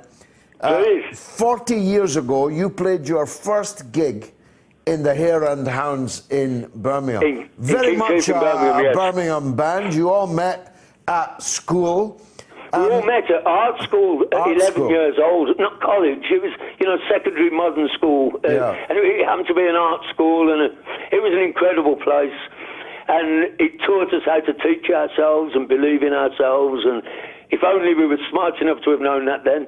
But, you know. So when did you realize you were going to be a band? I mean, a band doesn't collide with each other. Well, I think this is part, you know, I think part of the reasons there's so many Tories like us is because we were forced into it by Margaret Thatcher's catastrophic policies of the time. There was no work. One day we all said we got more chance of having a #1 record than getting a job, and we went to art school, and you know, I'm not saying we were Cambridge, Oxford boys. We weren't quite academic enough. But we could think our way through things, you know. If that was our objective, we'd have gone there. And so we became a band, and everybody could play in them days in a pub every night of the week. And we met Chrissy Hines in Covent Garden, and she took us on tour, and we had a hit, and the world's full of beautiful people. And tell us about the first time you heard your band on the radio. Oh, yeah, I told you the other day. Yeah, it's a great story. Well, you know, anybody out there listening, the first time you make a record, and there'll be people who know this, you can't wait the first time you hear it, it's on the radio or the television. So I'm standing at a bus stop with a saxophone with all these strangers, and the traffic's all going past, and this guy's got his window down, and there's the record playing, and I couldn't tell anybody, you know. Unbelievable. What was that song? It was called Food for Thought. It's a wonderful, wonderful track. It was written by Ali and Robin's father, Ian Campbell, a famous Scots folk singer, fine singer and writer. Yeah, very, very fine. Fine and very political guy too. Oh, well, I believe, but all of us in UB40, we grew up together as children, you know, in school. And we were all from different houses, you know, different homes, but I believe we were politicised by the Campbells. They taught us the right and the wrong way to be, and because they were so, you know, so loud in their support. You know, they went on the Aldermaston March, and their support of what's right and wrong. And, you know, socialism was, you know, it's real. Well, the good of the many outweighs the good of the few. Well, I'm just going to say, your latest album is called For the Many. It certainly is, yes. Of course, drawing on Shelley, is the slogan of Labour, Corbyn's Labour. Purely in honour of those people, George, and Jeremy Corbyn and the team, and the party, and how hard they're fighting, and how much odd, untrue press they get written about them. Well, they do get a very hard time, but you're still a big supporter of Corbyn, yeah? Absolutely, yes. I don't hear any sense out of him, or out of anybody except him and you. There's a few people, you know. Thank you. There's a lot of people like me in this world. Now, in the 60s, we've heard it all, George. Among other things that I learned in my really extraordinary, unforgettable encounter with you on Thursday. That was a great day, by the way. It was a great day. Was that you moved to Jamaica, you took over Bob Marley, God rest his soul, you took over his recording facilities. That's right, yeah. Tell us about your 7 years in Jamaica. Well, it was just wonderful. Me and Ali, the guy who sung in UB40, he put all the equipment. Bob Marley built a studio up in the hills from a place called Port Maria, opposite the Queen Mum's old mate's house, Firefly. No Coward. No Coward, yeah. And then poor Bob, you know, ravages of time got him and carried him off. And so Ali put all the equipment in, we put the equipment in and built it into a studio. And made regular record. It was a beautiful place. You could put an orchestra in there. Incredibly, acoustically, brilliantly balanced place. And what was the story I was telling you, George? But just Jamaica is this tiny little place has had tiny little dot of an island. Such an influence in the world, yeah. Oh, it changed music in the world forever. It's changed the way we dress, the way we carry ourselves. Just like little Rosa May Parks changed the way the civil rights movement moved by sitting at the front of that bus. She freed us all. She gave us all a chance to be free. And Jamaica is a struggle, you know. The money gets on the island, it goes in hotels, and it's off the island, and there's great poverty on the island, great struggle, but that Jamaican spirit, that tenacity, it's took them all around the world. You know, you have a Jamaican come to a party, he brings one with him, or she brings it with him, they don't come looking for one. And it's affected music. Even kids down where you live want to talk like Jamaicans. Yeah, exactly. All the kids want to be Jamaicans, white and black. Well, yeah, I want to be Jamaican. I'm Irish. I want to be an Irish Jamaican. Well, I mean, you're so quintessentially Brum in your voice, and you come from that part of Birmingham, which is just so multicultural, and yet, it's so alive. Happy, policing itself with no difficulties. That's the atmosphere in which you grew up. Absolutely. We've always policed ourselves. And, you know, people say, oh, it's tough over there. But not for us. We never saw that. There's cultures from all over the world. We can eat food from everywhere. There's an incredible tolerance. And, you know, and this is the joy of living with other people from other places who cook differently, who talk differently and have different life experiences and different wisdoms and stuff they brought from their history. And, man, every day's a school day. And I've lived 25 lives just growing up where I live. It's been incredible, incredible. I eat food from everywhere. Oh, man. I can say thank you in a million languages. Shukran, my brother. Thank you very much indeed. Really tell your daughter to expect me and my missus. I certainly will, George. Will be in the door of the Prince of Wales. Remind us of the name of the trust again. It's the Giles Trust. The Giles Trust. G-I-L-E-S. Yeah, which is run by Ashley Giles, the England cricket manager. Yeah. It's an incredible organisation, and they work tirelessly. And, you know, they asked me to become a spokesman. And somebody said, thank you for doing this. It feels it's my privilege. This is my privilege. Without this, I wouldn't have been able to be part of that. And being part of that, oh, man, I feel like I'm 10 foot tall. What's the website address? I don't know. All right, I've got short-term memory problems at the moment, George. No, of course, don't worry about that. It's easily findable. He's the England cricket manager. Yeah. It's an incredible organisation. I hope everyone gets behind that. I've got tickets for you if you want to come. Come down and have a talk with us, George. Yeah. That'd be fantastic, man. I've not got a black tie. I'll need to go out and buy one, but I'll think about it. Look, I've been in a pop group for 45 years. I've got about 600 of them. Don't worry. I've been looking at the old UB40 videos, man. I saw you. You look about 19 on them, which I suppose you were. I was I suppose. Magnificent. The UB40 the music story is just utterly entrancing. So there's people listening to this. George, it's every day. Every day you have your photograph taken. It's we take what we do seriously. Yeah. Try not to take ourselves too seriously, and you know, and it seems to work. Well, definitely.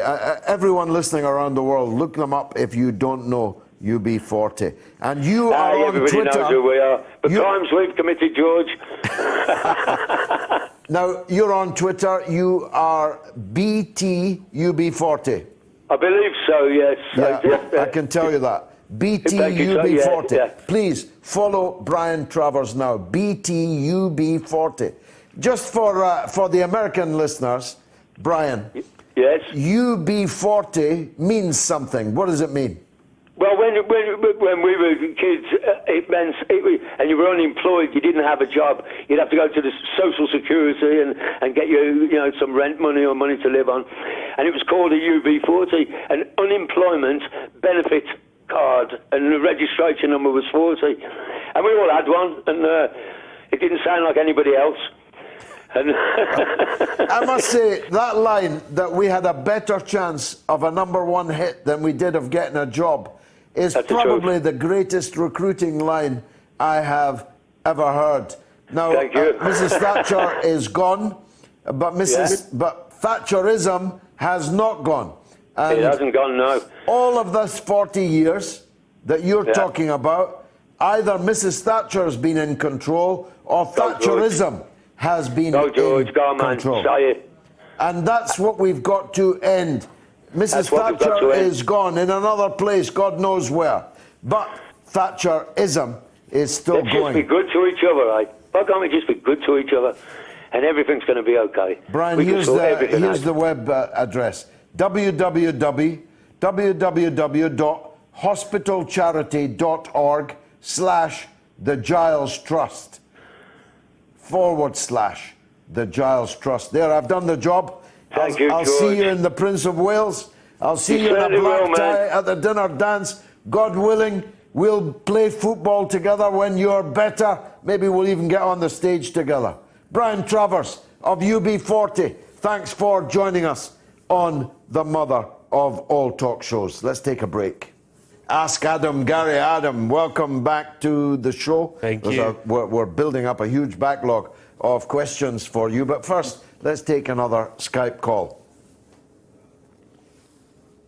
Hey George, it's Jesse from Dayton, Ohio. I just wanted to tell you I'm a big fan. I've been following you since 2002, I think, when I was in high school, and I seen you debate Christopher Hitchens and all that. But I just had a question. I was wondering if you had any advice for the 2020 presidential candidates on the Democratic side. Any insight?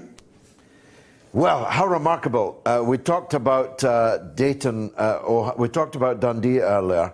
In Dundee, my father, God rest his soul, worked in the National Cash Register Company, NCR. And he worked there for most of his working life before they threw him on the redundancy scrap heap. But the headquarters of NCR, Jesse, as you well know, are in Dayton, Ohio. And a very good friend of mine, Lamis, took me to the National Cash Register NCR headquarters in Dayton, Ohio, so I could see the very people that threw my father out of work after 30 years of service. And I'm grateful to her for that, and I'm grateful to you, Jesse, for that call. I don't know, I'm not really in a position to give them advice, and you know, if they adopted my political program, they probably wouldn't get selected, probably wouldn't get elected. So I'm looking for a balance, basically.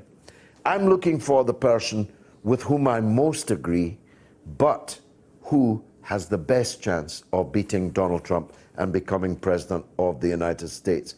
And I believe that person is Senator Bernie Sanders. I disagree with him on many things, especially on foreign policy things. But I agree with him on more things than on any other candidate who could win. So Tulsi Gabbard's foreign policy is much better for me.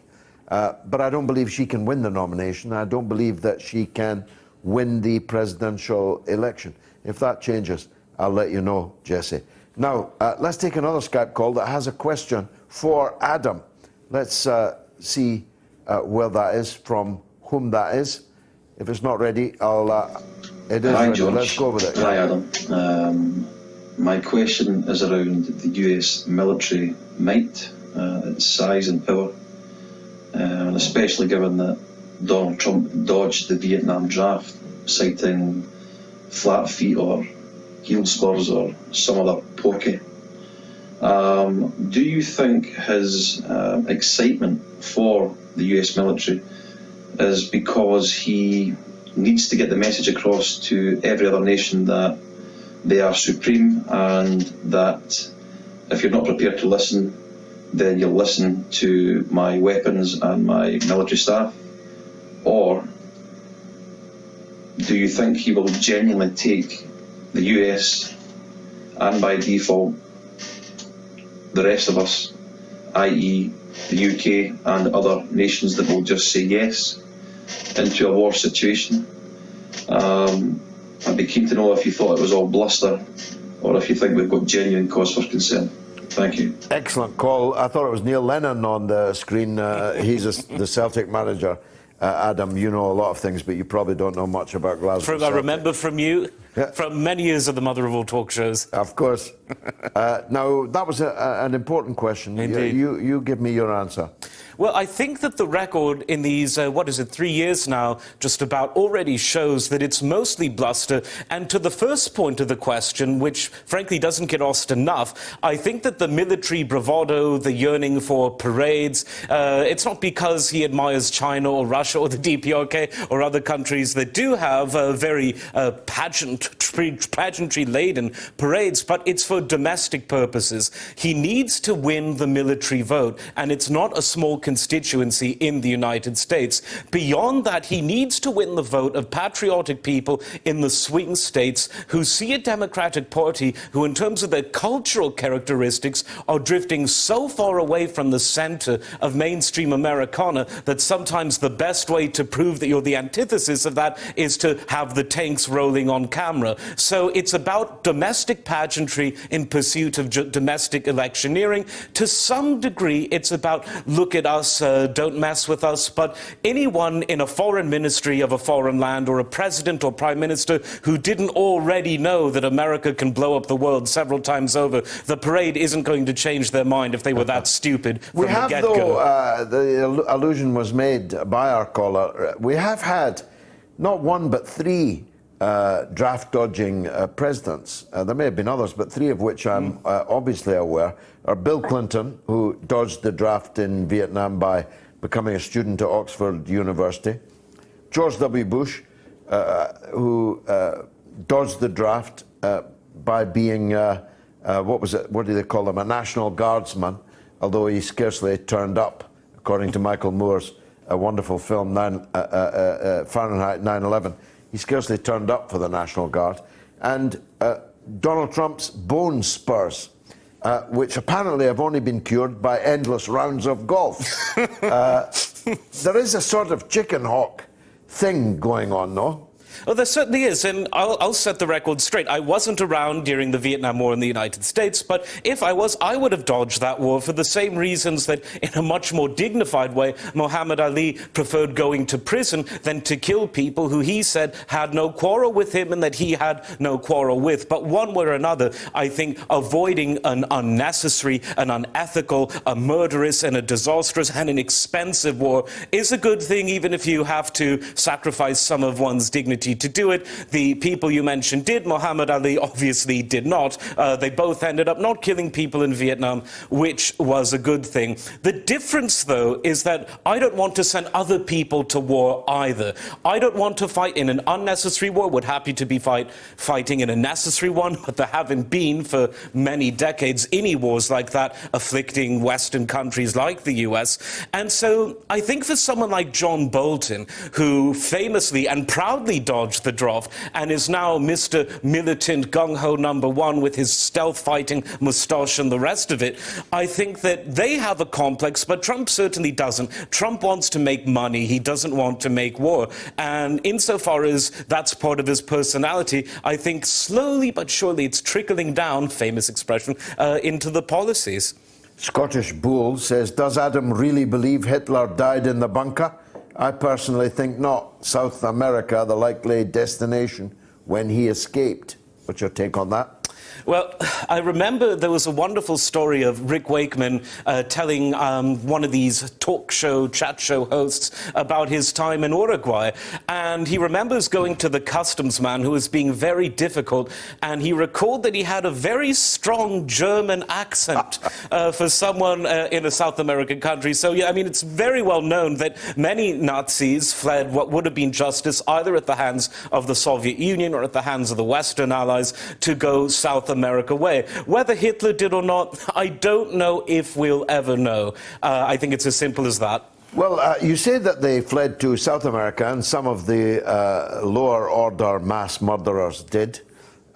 but the Americans themselves took some of the top Nazis. Indeed.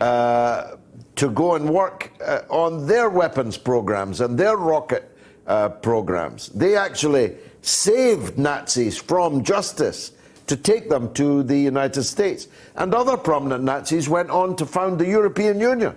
Indeed, very much. There was Robert Schumann, no direct relationship to the composer from the 19th century of the same name. And then there was, of course, von Braun, who was in many ways the father of NASA. And this was something called Operation Paperclip, where people that would have otherwise been executed in some cases for their crimes, they were instead denazified, they were whitewashed, they were rehabilitated, and they became the big rocket men, to coin an expression from Donald Trump, of the Eisenhower and Kennedy and Johnson administrations.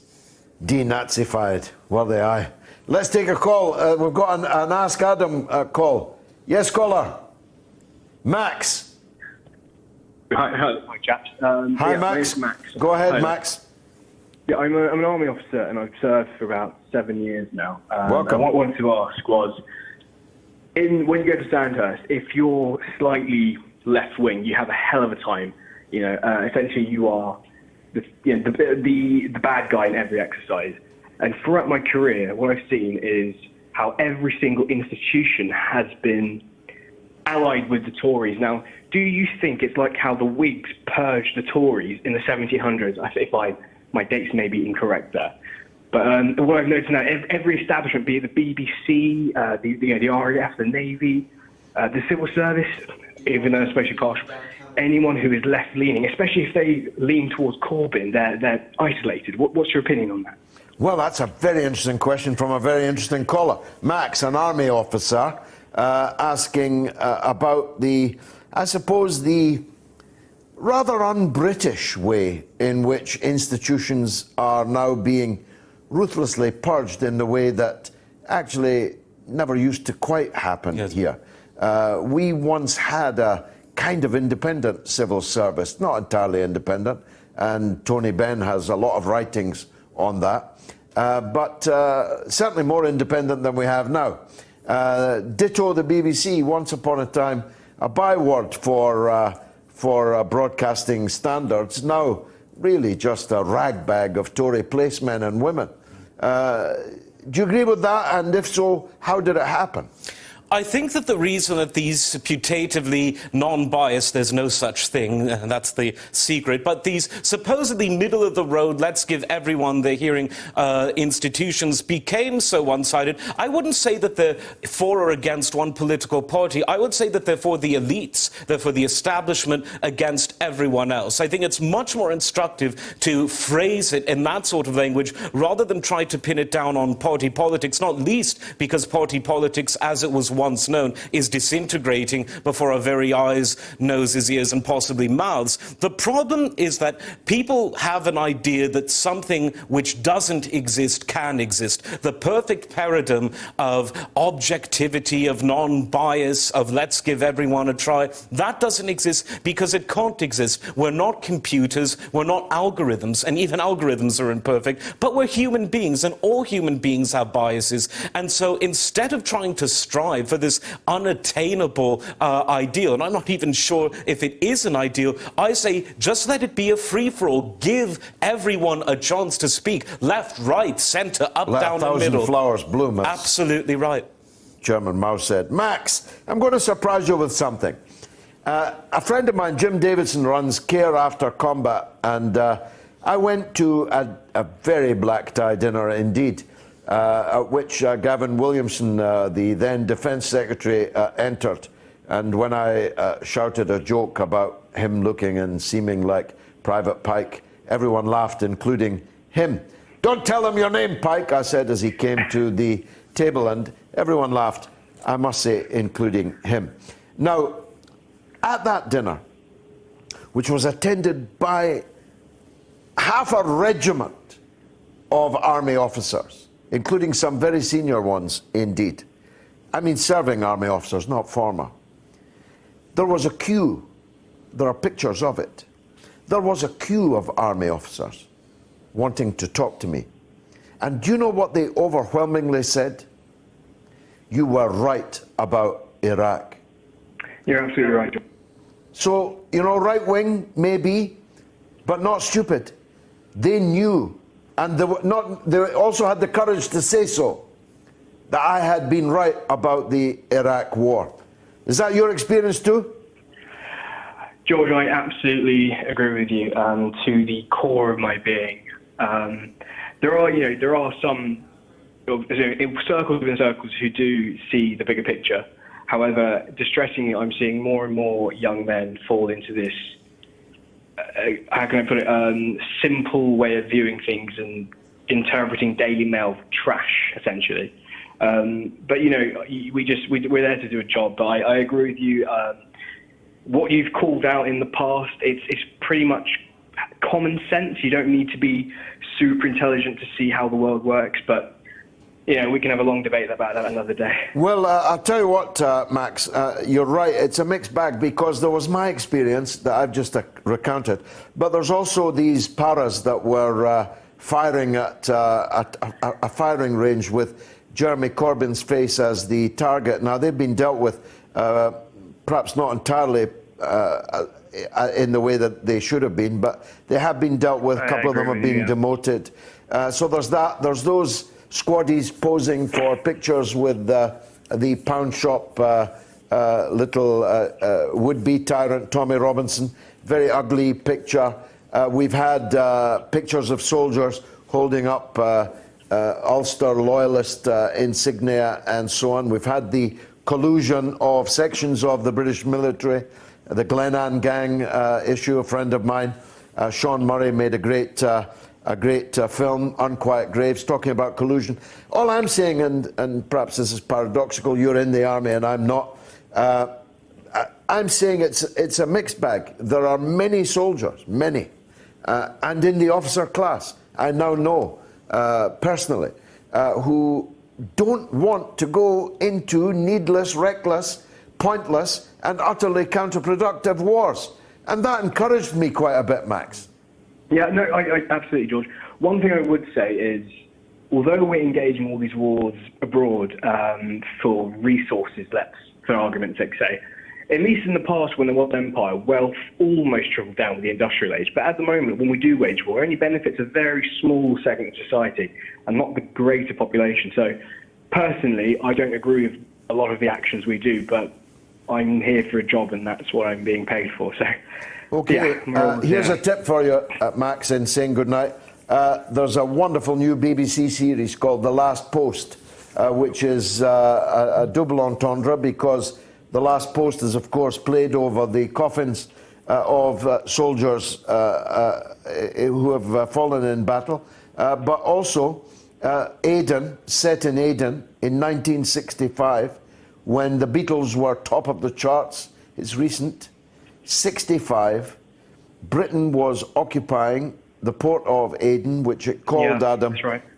Southern Arabia at the time. The word Yemen was not used. And of course, the people of Yemen were beginning to rise up and say, actually, we don't want you here.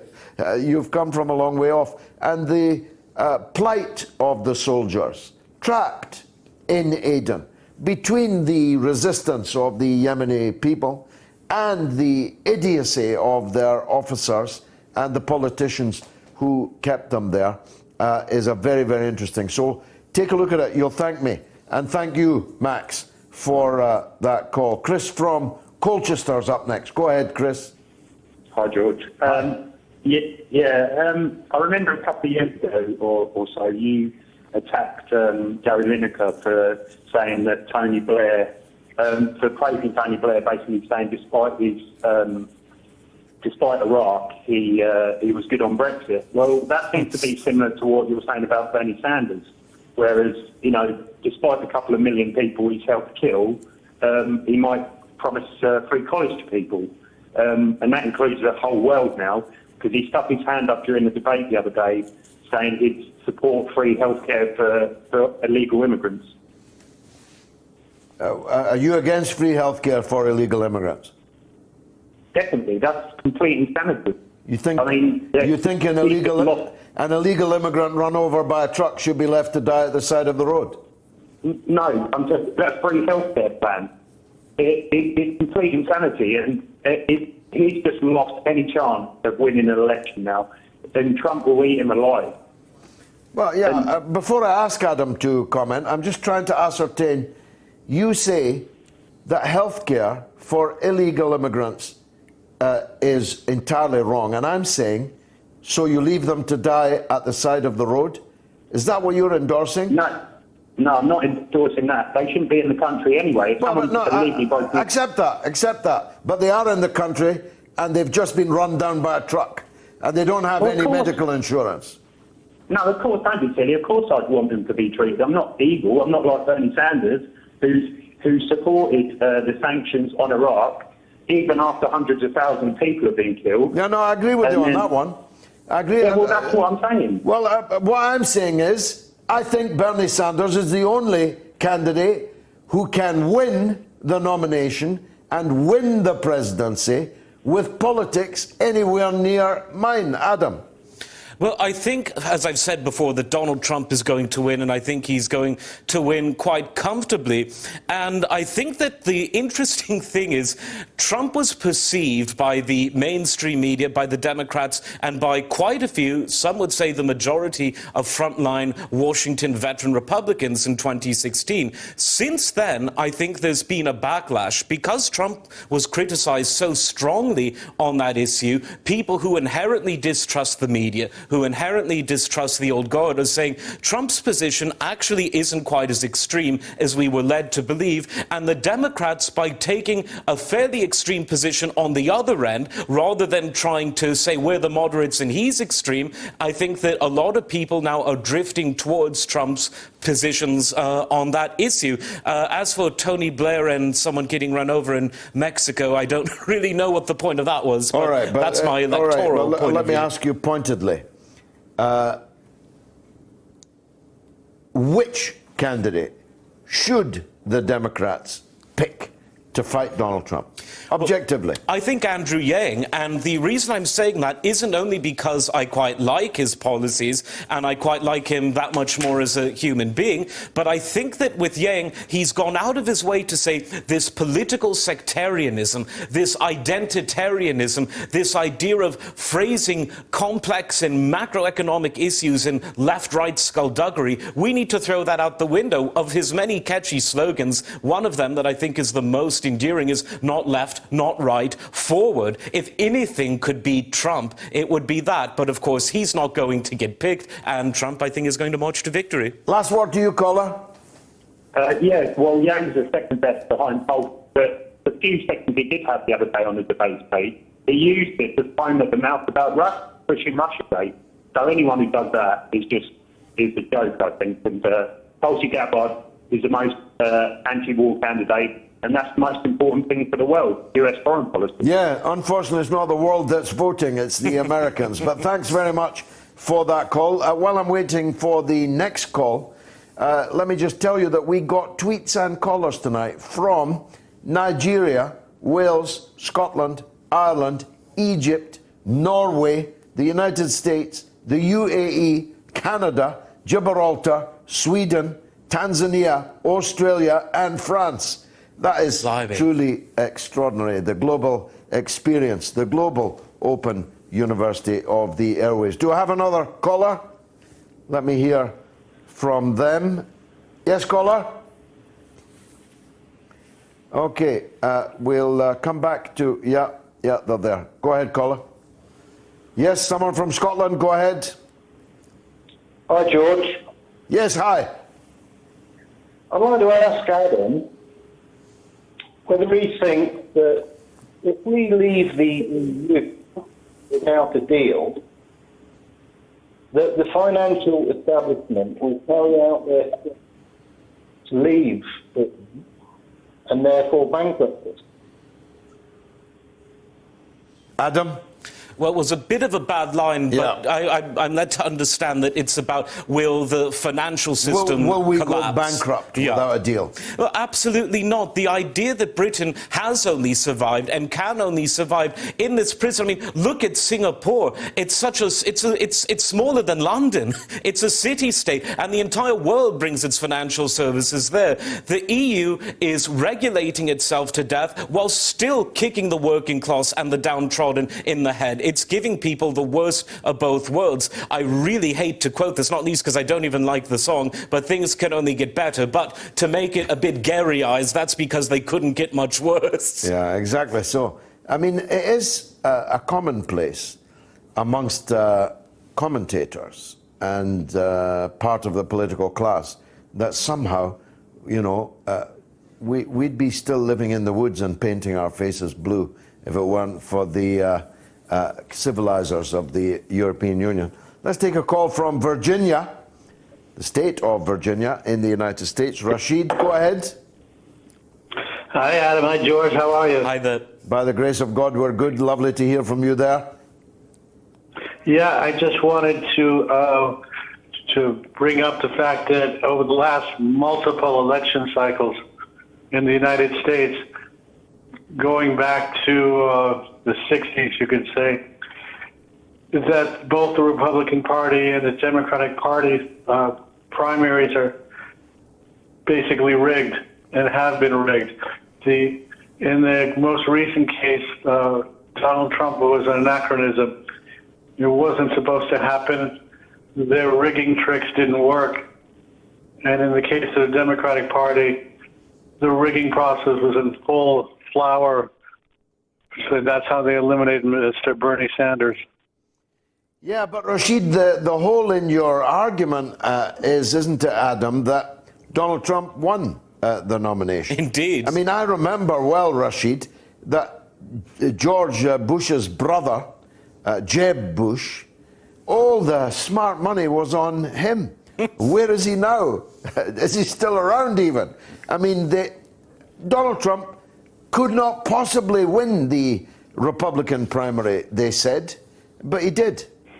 Well, I know that our listeners in Pakistan will know that Imran Khan, who had never previously held government offices, he destroyed the Zardari and Sharif dynasties in one foul swoop, and I believe that's going to be permanent. And look at what Trump did in America. He destroyed the Clinton and the Bush dynasty in one foul swoop. So even though we can say the system's corrupted, and I think that it's rigged more because of a psychological infection than, you know, someone stuffing ballots or someone, you know, behaving like an Egyptian electoral commissioner where there's only one choice and they still have to rig it in the guy's favor. Obviously, the primary in 2016 for Hillary, that was rigged, we all know, thanks to Julian Assange, that it was going to be Bernie, but Hillary had her little gremlins do what they needed to do. So it was Hillary's gremlins, not the Kremlin, and you can take that one to the bank. But every now and then, people will slip through, and I think in this age of multimedia, social media, that it's going to get harder and harder for these people to keep telling the lies and for the ordinary people to believe it. But I actually have a question for Rashid. Why is it that you're an American, I can hear you crystal clear in stereophonic sound, but our friend in Scotland was breaking up as though he was on an older Morse code? Not sure Rashid can answer that. Last word to you, Rashid. Well, you know, I'm grateful for your opinions. With regards to the crystal clarity, there's a terrible feedback in my call right now. No, it's good. We're all hearing it very well. Having said that, I can say to you that in the 2 cycles that Ron Paul was involved with, the establishment went out of their way to crush his insurgency. Yeah. Maybe they took it seriously, and they didn't take Mr. Trump seriously. And that's what caught them with their pants down. I'll tell you what, and that's what. I'll tell you what, Rashid, there's a great Scottish actor, the late Duncan McRae, who says, "We didn't ken, Lord, we didn't ken." And the Lord answers, "Well, you ken noo." So they know now that Donald Trump is a thing. They know that he defeated the Clinton and Bush dynasties. And I suspect they know, as Adam has predicted, that unless the Democrats pick somebody really special, they are going to lose to him Again, Adam, thanks for joining us as usual tonight. Lots of questions to you. If you get the chance to answer any on social media, I'd be grateful, just to keep the public happy, because we're not in fact going to be able to squeeze, even if you're on every week, as I hope you will be, we're not going to be able to answer all the questions that come your way, because people know you're a very, very smart guy. As I say, the smartest man in England. Well, it's been marvellous for me. I hope it was for you. It's been the College of Knowledge, the Open University of the Airwaves. It's been the mother of all talk shows. And if you enjoyed it as much as I did, tell somebody about it. Bring me along, another viewer, another listener next week.